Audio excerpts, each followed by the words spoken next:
I'm Brian Van, sportbiketrackgear.com, and today I'm going to walk you through the Woodcraft Yamaha R3 Clip-On install on our STG project bike.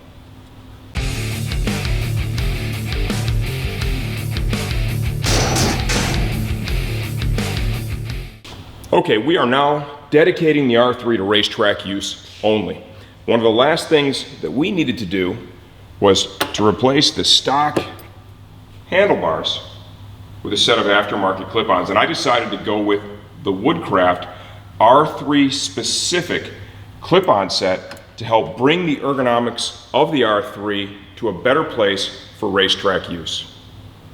Installing these clip-ons, clearly, okay, there's going to be a height difference. The bars are in about the same position in terms of reach. They needed to stay there. But the height difference is really fairly substantial. These sat on top of the top triple. The Woodcraft sit below, and you can see right now the height difference is pretty dramatic. On the surface, installing a set of clip-ons might seem like a very basic job, super simple, but I want you to think about this. You've got your brake master, brake lines, throttle cables, clutch cable. If you're going to leave the control pod over here, the electrical control pod, you have that to deal with too.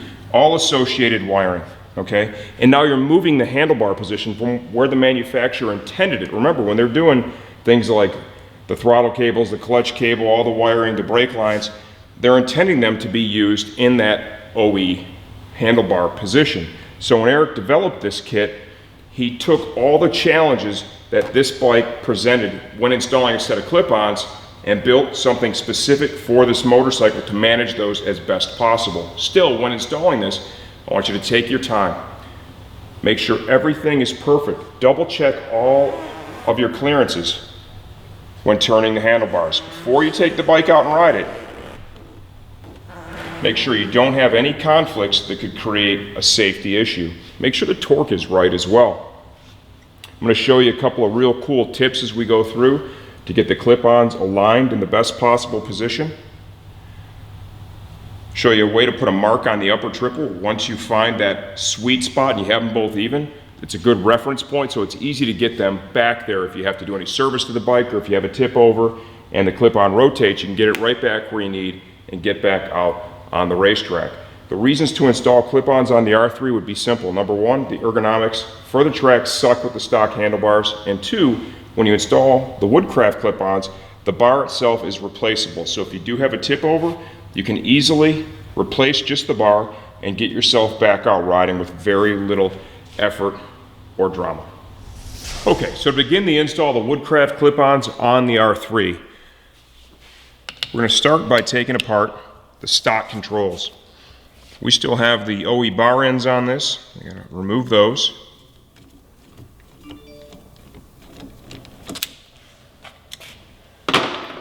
Okay, bar ends off, grips.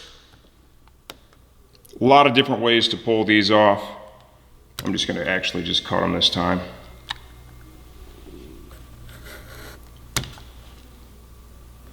These have been on here for a while. I actually went after them with a blowgun real quick and it wouldn't even pop off. So I said, I'm going to cut these bad boys off.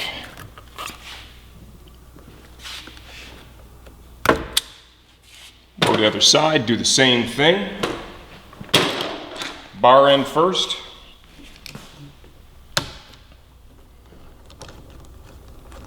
I do have a new set of grips that I'm going to install along with these clip-ons.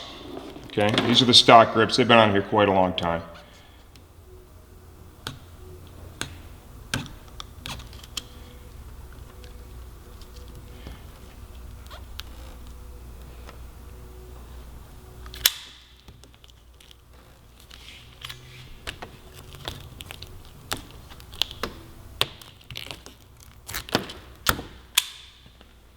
Okay, grips are off. Now we're going to start working on the controls. Brake master. Got 2 bolts.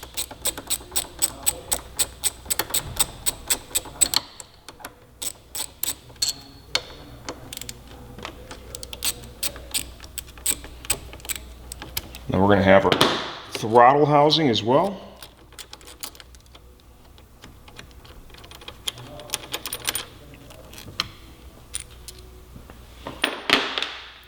wait on the throttle housing and do that after I've got the clip-on, because the screws come in from the bottom side. So once I have the clip-on off, I'll have better access to handle that. To remove the clip-on itself, we've got 5mm internal hex right here.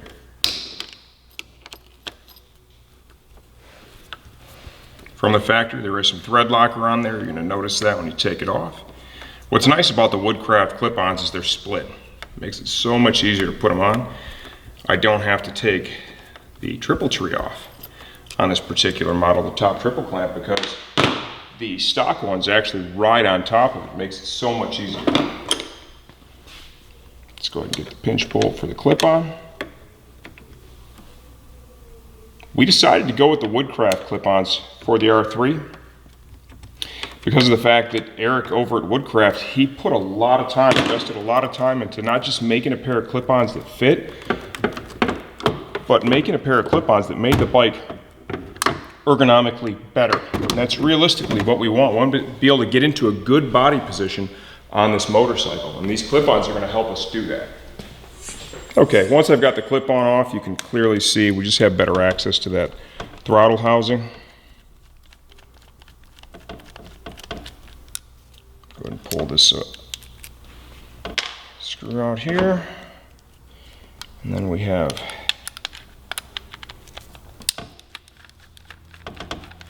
these two that hold the halves together.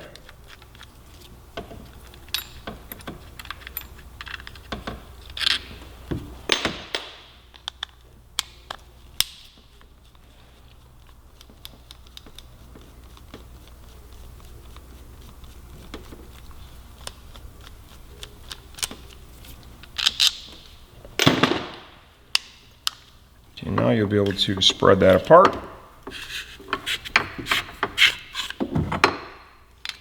And slide that OE clip-on assembly out.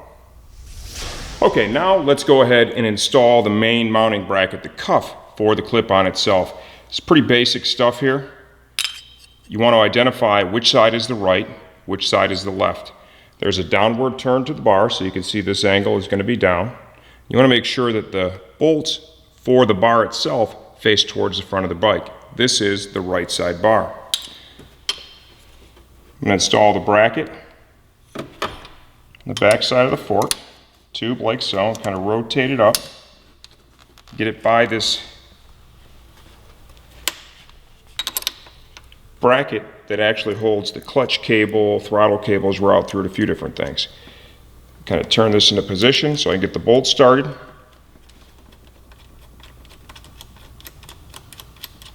Finger tight.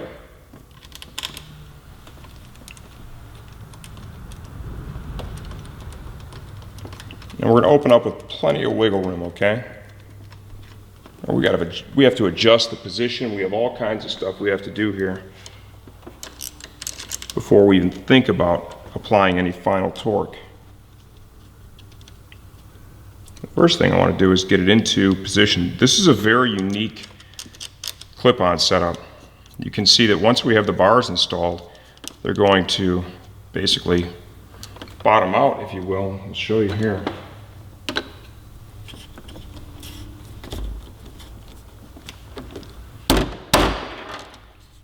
Up against that triple, like so. So this is a different setup.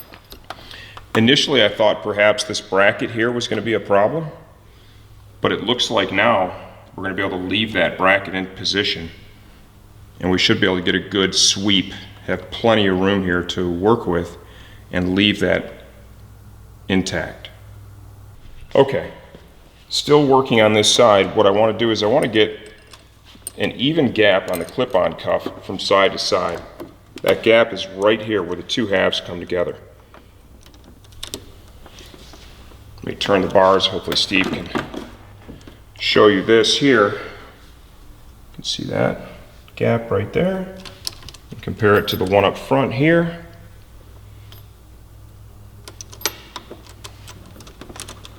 I'll run these down just a little bit more until we start to get some tension.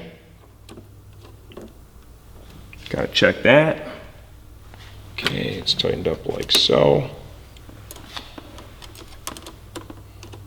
What you don't want to have is you don't want to have one side pinched against the other half and the other side have a gap.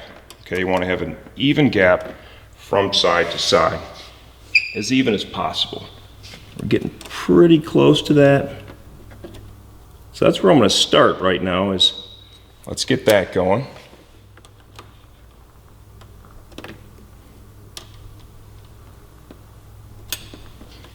There is some drag, but I'm still able to move it, okay? Got it all the way up against the bottom of that stock triple clamp. So this is enough to kind of take us through the rest of the project, getting the bar length fitted, drilling for the throttle control. All right, we're gonna have to drill a locator hole in the bar for this. Now we want to really take my time and measure all that out before I do it. You don't want to drill several holes in the bar. You want to drill one hole in the bar and do it right the first time. What we can do now, just start mocking it up. I'm going to slide the bar through.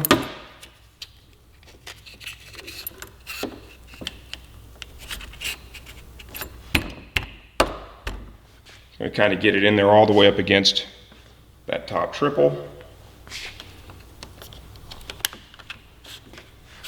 See what type of bar length we're working with here. We've got our master cylinder. You can see I've already got a set of Spiegler brake lines on this. The instructions that come with it do make note of relocating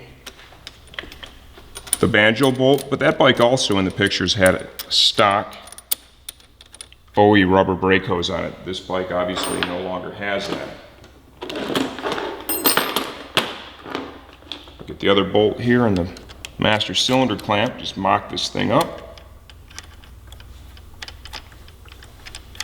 I do have a Motion Pro clip-on alignment tool. We're going to use that, and I'm going to get Max in here as well, so we can really focus on getting these controls in the best possible location, so we get all the ergonomic benefit from this clip-on install. Okay, now I've got my stock, my OE clip-on right here, okay?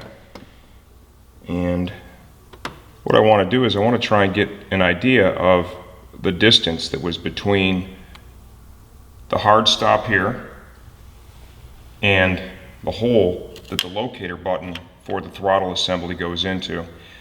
Realistically, the master cylinder is going to have to still operate somewhere inside of that same gap from what I can tell. Okay, so we've got this. Got a steel ruler. I know I have the bar in there as far as it can possibly go right now. So let's kind of take a look at this. You want to leave room with that master where you have the ability to, slide it back and forth a little bit, reposition. So let's kind of take an eyeball a measurement here, with the understanding that that button is just probably 3 or 4 millimeters tops inboard of the start of that housing. Let's kind of eyeball down. Yeah, I'm going to say probably right around 40 millimeters is what that looks like that I have to work with there. And what do you know? Stock is, yeah, pretty much that. Okay, so I feel like that's a good number. I'm going to go ahead and take the brake master back off. I'll loosen the clip-on bar up now. I just want to pull the throttle tube off.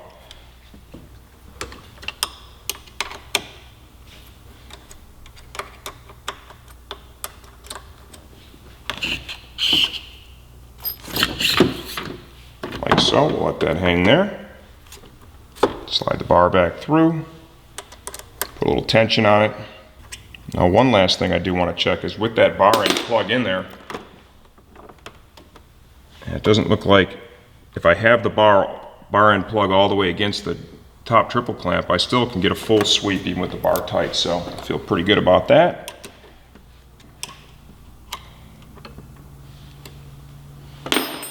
Got a self-centering punch, and there is a bit of an angle here, so I'm going to kind of cheat this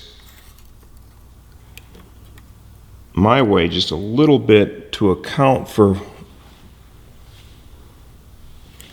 how that runs, kind of outward a little bit as it tapers outward.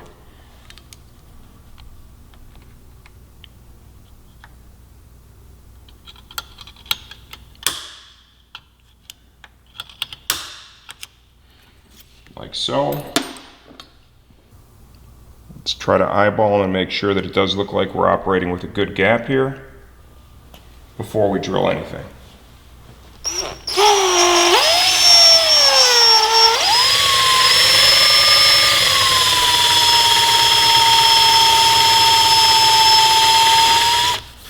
I actually want just a little bit bigger, okay, because I want to have the ability to have just a little bit of slack in it. That, of course, will be picked up when the screws are tightened. I'm going to go ahead and loosen the bar up and slide it back out, like so. Push it through our throttle.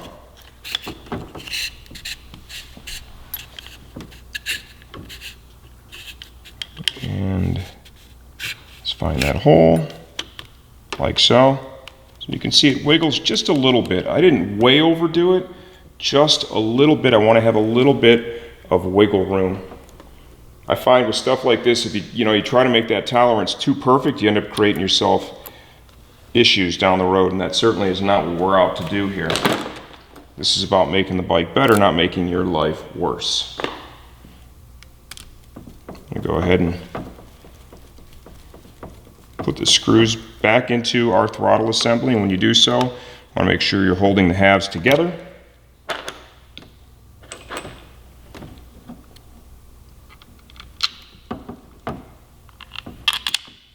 Actually pretty excited to get a chance to ride this bike with the new hand controls on it, because the OE clip-ons, they really do not make this bike easy to get into a good ergonomic position, especially when you're on the track.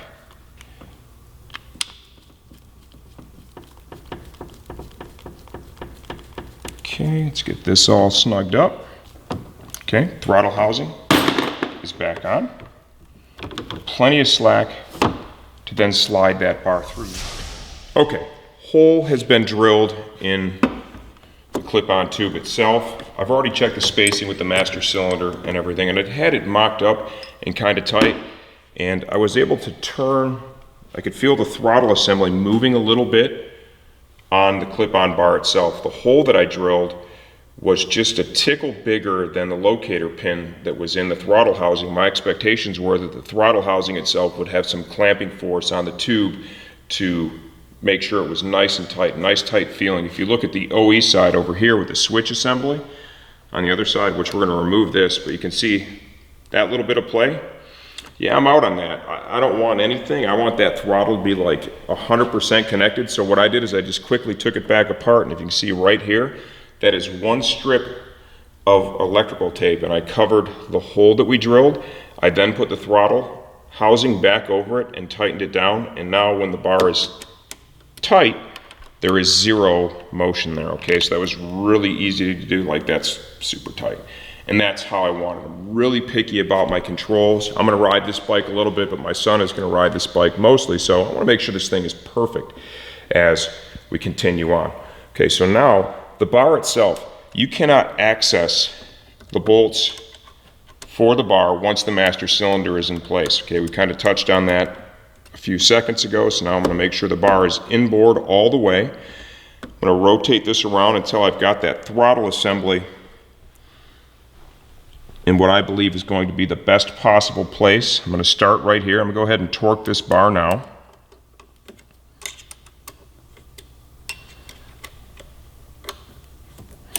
You know, clip-ons are one of those projects, Steve and I were just talking about this.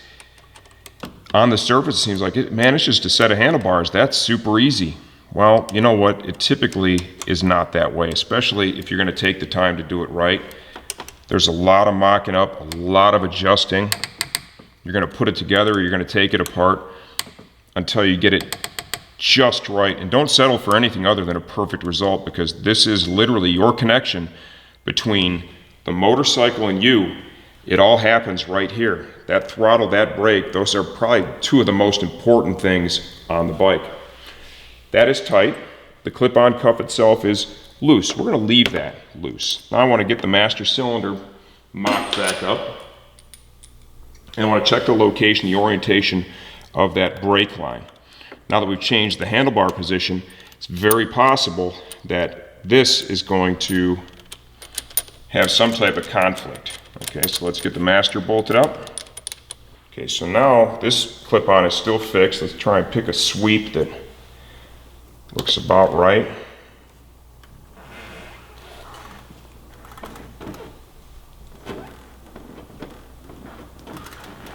As we come to full lock,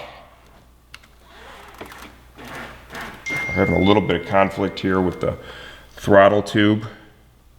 So I may need to rotate that out this way just a little bit. Let me show you that right here. So kind of get the sweep somewhat even. We're good out here. You see when we come back, those cables are touching the race bodywork right there. So now we're going to pull the master back off, and we can rotate that clip-on tube a little bit and try and bring those cables up to get clearance. Okay, that's going to allow me to rotate it.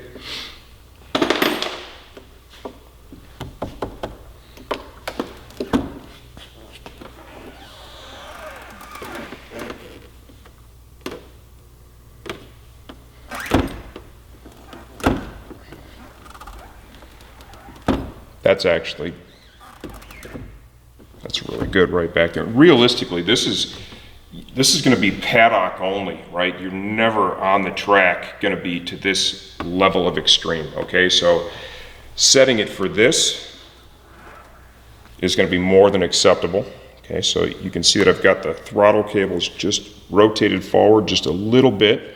Go ahead and tighten the bar again.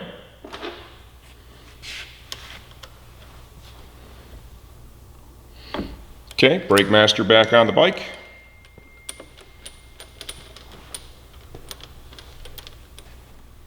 And eyeball that sweep.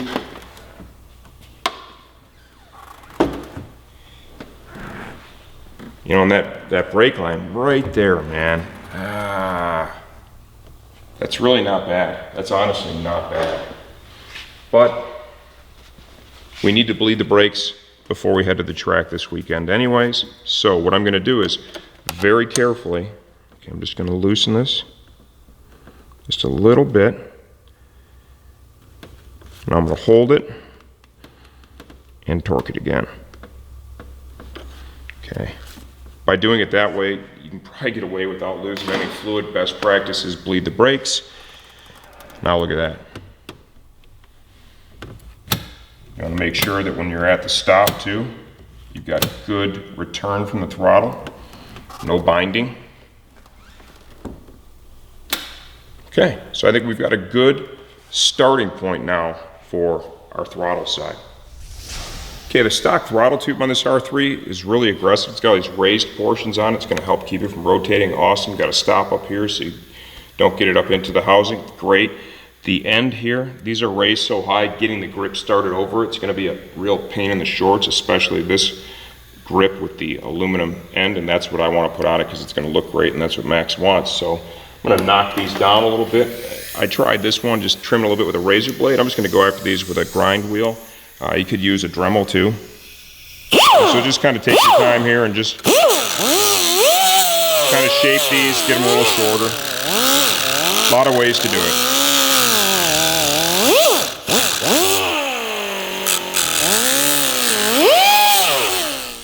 Okay, I trimmed down the end of that throttle tube. Realistically, with the grips we're putting on there, there's no need for that to be there. And now we're going to get put some grip glue in here. I mean, you can see this is a real process, man. I mean, this is to get this right takes patience and effort. The glue may actually be a little overkill here, but considering who's going to be riding this bike, I need this to be perfect. So we're going to get after this, get this on there.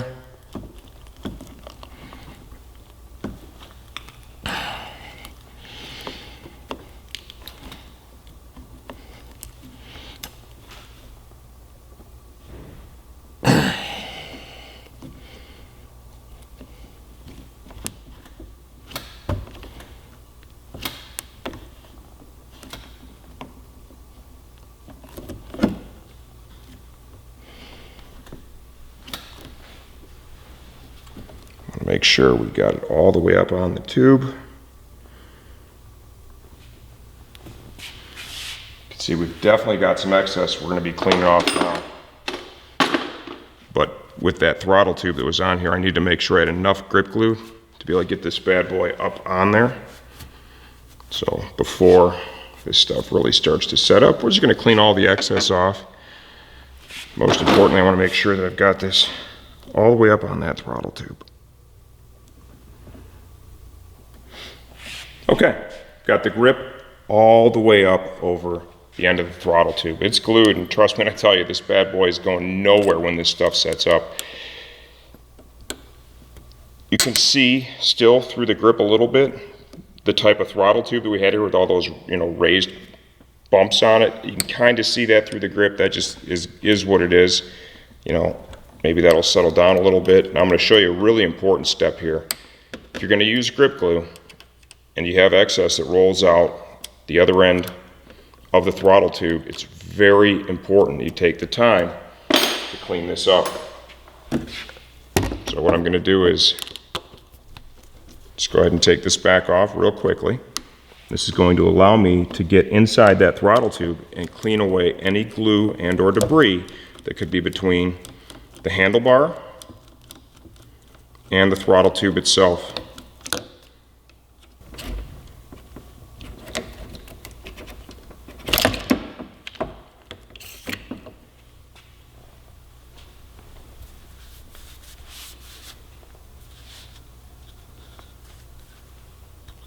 Sure everything is off, and we'll go inside the tube itself.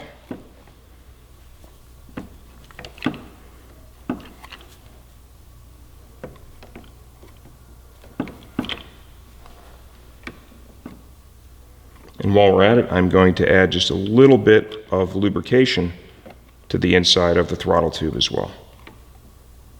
It's a little bit of grease on the end of a long Phillips. And just kind of work it around. All you really need is just a thin layer, like so. Okay, while we still have one of the OE clip-ons on, and having one of the Woodcraft clip-ons already installed on the throttle side, I want you to see the difference. This is very substantial. We have totally changed the ergonomics of the bike. You're going to be in a much more athletic riding position, be able to achieve better body position. I've got some friends that are riding these on the track right now, and they're like, the clip-ons transform the bike and the way it handles. But that doesn't come, when you make a change that significant, that doesn't come without having to spend time to get this all dialed in and adjusted properly. You can see we're still in real close proximity with that bodywork. And this is race stuff. This stuff does fairly closely mimic the stock stuff, but I've got a little bit of time invested already on the throttle side to get this end result. So I guess what I'm trying to drive home is when you're making changes this significant, don't expect it to be just pull it right out of the box, flip it on the bike, and you're good to go. This is so important that you have smooth throttle operation, the clearance is good. Invest the time to make it perfect. Now we're going to jump over and button up the clutch side. Okay, clutch side, this should be a little bit easier. Steve loves it when I say that because that's almost always the kiss of death. Hey man, this is going to be an easy project, should be no big deal. And then we're out here half a day getting the thing dialed in just right. Got our OE clutch perch. Just going to loosen that bolt up.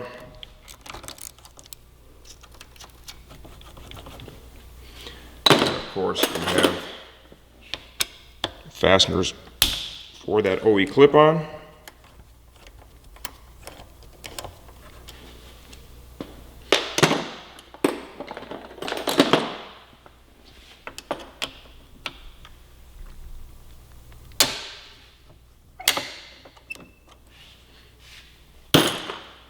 Okay, lift that up. Get our Phillips screwdriver.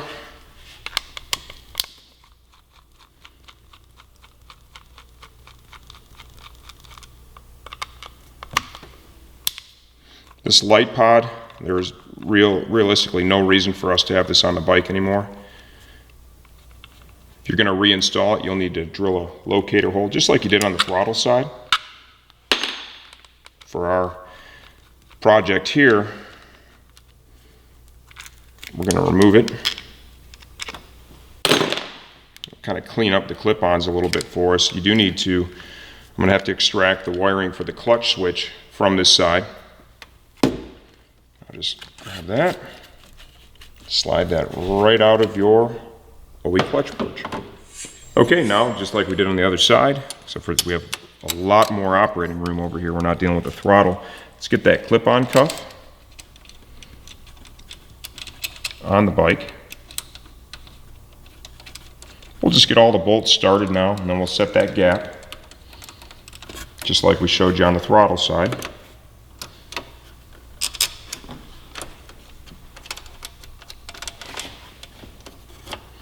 There is that bracket right here that the throttle cables go through, and that is pretty tight against the clip-on cuff, but looks like it should be a non-issue.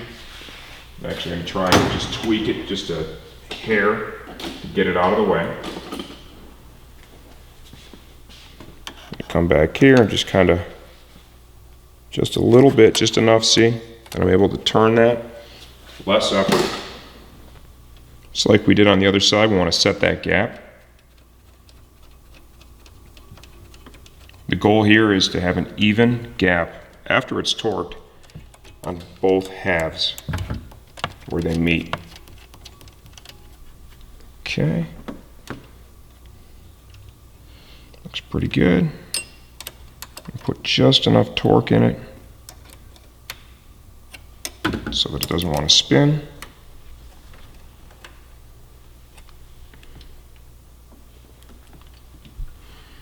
Without putting a little pressure on it. Mark that bar up. You also want to make sure it's up all the way. That's also important. Now, right through the OE clutch perch.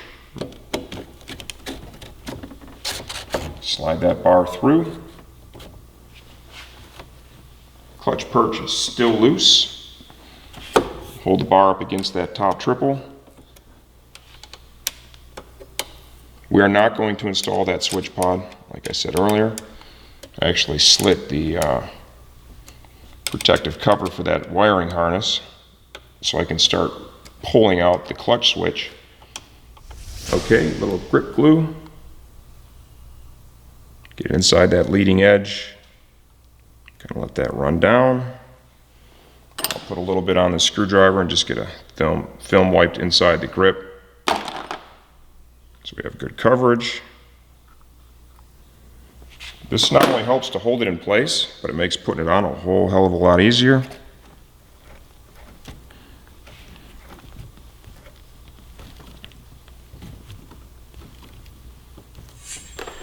Okay, I've got the grip on. Essentially what I was looking to do was to have it as far up the clip-on tube as I did on the other side. I think we've achieved that.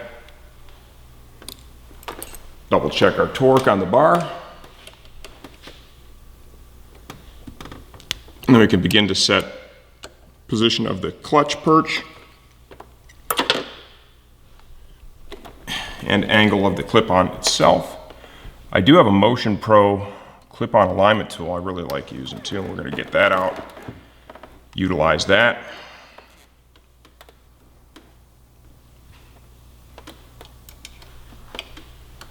Let's kind of start with the initial position.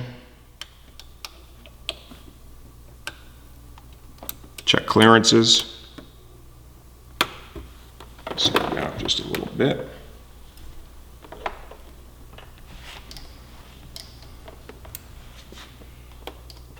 A lot more flexibility here in terms of control location.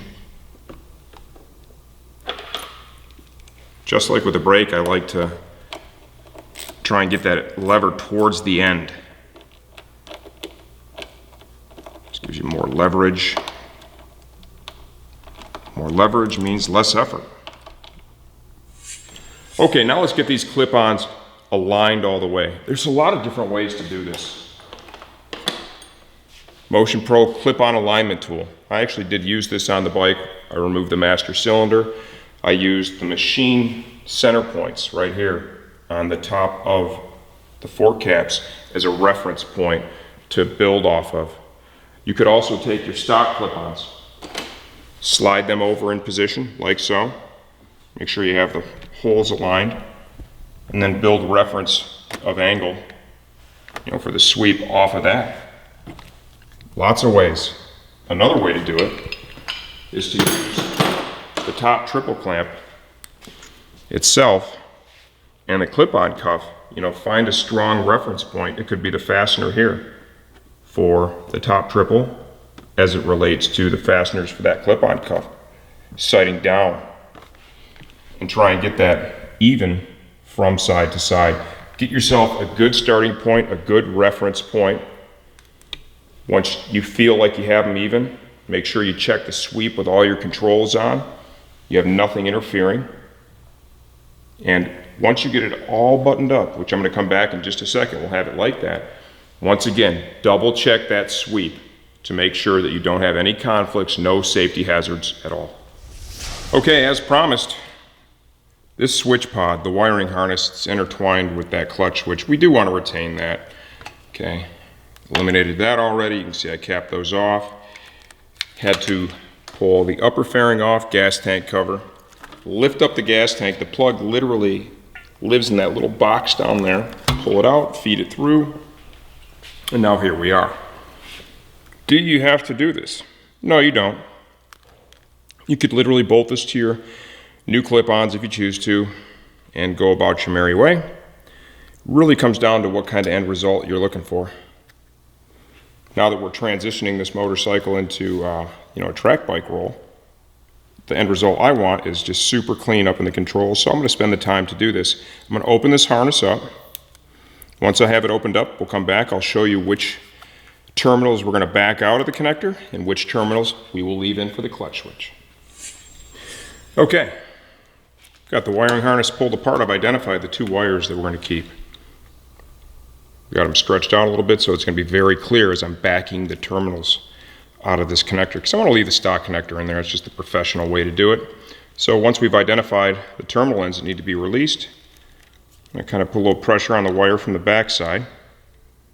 Make sure we are working on the correct one here. Got to get in here and release it.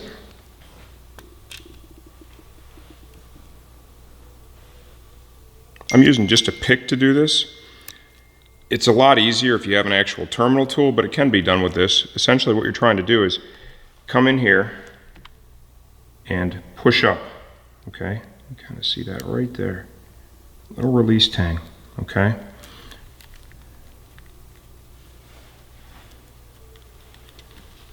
Just hit those one by one until you have them all backed out, and then we'll just slide them out of the wiring harness itself. The end goal here is to have a real clean job to where you don't have a bunch of excess switches and wiring hanging around that are just not being utilized anymore. Once we transform this thing into a track-only bike, which is where we're heading with this project now, it's the last part of it, there is no need for that stuff.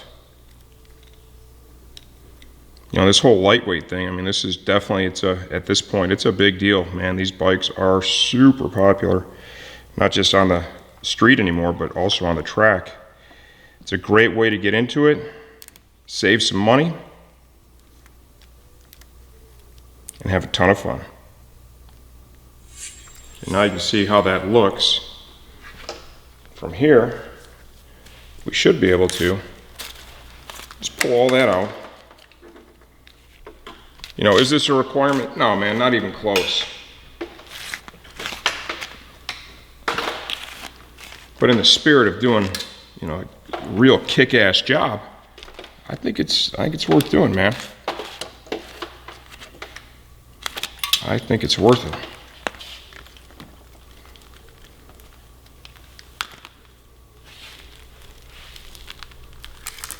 Don't need that anymore. Now we can get this harness all dialed in real nice. nice and clean. I'm gonna get some electrical tape out, just get this all cleaned up and rerouted. Okay, so I went in and just cleaned up that harness. Switch pod is gone. I mean, that was a project. We're talking, you know, gas tank lifted up and pulling the terminal ends and stuff out, but you see just a lot cleaner. This thing's starting to look like a race bike. I want to show you something that I like to do with my clip-on cuffs, because, you know, this whole bar alignment, everything, if you have a fall, you got to take stuff loose. You don't want to go through this whole process of vetting it out all over again. I know they're even right now because I measured it and spent a bunch of time on it. Got a self-centering punch.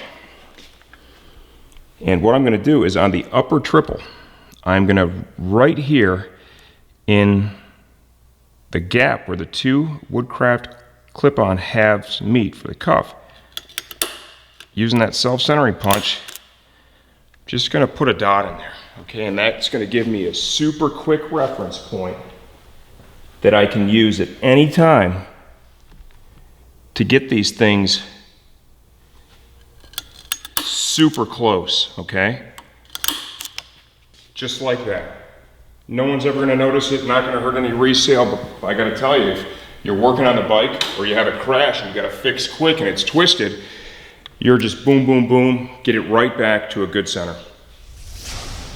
Okay, there it is. We've got everything buttoned up. Okay, we cleaned up this harness a bit, got rid of the switch pod that was on this side. Verify that the sweep is good and unobstructed. Got room over here. You can see the brake lines clearing the side of the bodywork. The throttle cables do just touch the upper edge of the bodywork right there. I'm not really super concerned about that now. You could probably rotate this just a little bit more. You'd have a little more contact down here. What I do then is put like a frame protector or a clear piece over this and protect the paint once we did have it painted from scratching from that light contact. But remember too, that's pretty extreme. You know, you're not out on track turning the bars that much. Also, take it out and ride it and then reevaluate. Double check your torque on everything after the first ride or so. You had a lot of stuff apart here, and this is all really critical control-based stuff. Important that it's perfect. As you can see, installing a set of clip-ons, that's not just pull it out of the box and it's super easy direct fit. There's a lot of things to consider, a lot of work to be done, and a lot of attention to detail to be paid. What I'm going to say right now too is with Woodcraft, what you get is you get all the engineering from a real motorcycle rider and racer poured into the parts they develop for these bikes, instead of just having a set of clip-ons that just fits this and any other fork tube with the same diameter. Eric developed a set of clip-ons just for the R3 because that's really what this motorcycle required to get the ergos better while maintaining proper clearance for the controls. I'm Brian Van, sportbiketrackgear.com. This is our Yamaha R3 Woodcraft clip-on install.